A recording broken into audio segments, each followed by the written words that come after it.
Good day mga Lods! Nung nakaraan, tinalakay po natin yung present tense tsaka past tense, kung paano i-conjugate yung verb into present tense at saka past tense. Ngayon naman, magbibigay po ako ng sample conjugation of present tense at saka past tense mga Lods. Ito, verb to siya. Verb, present tense, past tense. Yan po. Example number 1. Chapta, to catch. Present tense, chabayo. Chabayo. Past tense, chabasoyo. Chabasoyo.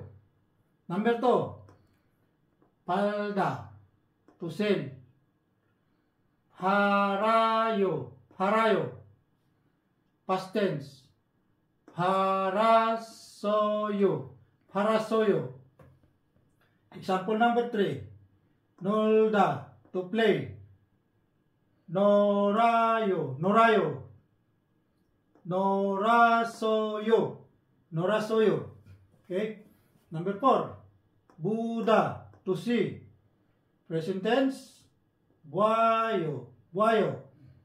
Past tense, buasoyo. Buasoyo. Number 5. Kidarida, to wait. Present tense, kidaryoyo. Kidaryoyo. Past tense, kidaryosoyo. Kidaryosoyo. Number 6.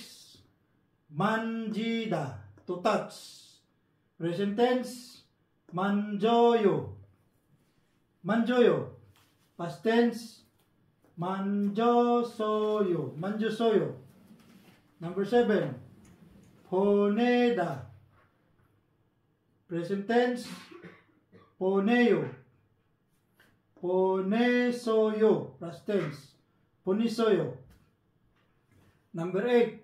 Pewoda, to learn. Present tense, pewoyo. Pewoyo. Past tense, pewosoyo. Pewosoyo. Number 9. Kumbuhada, to study. Present tense, kumbuheyo. Kumbuheyo. Past tense, kumbuhesoyo. Kumbuhesoyo. Number 10. Chongsuhada, to clean. Present tense, chongsuheyo. Chongsuheyo. Past tense, chongsuhesoyo.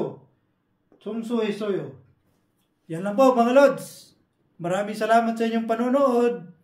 Bye!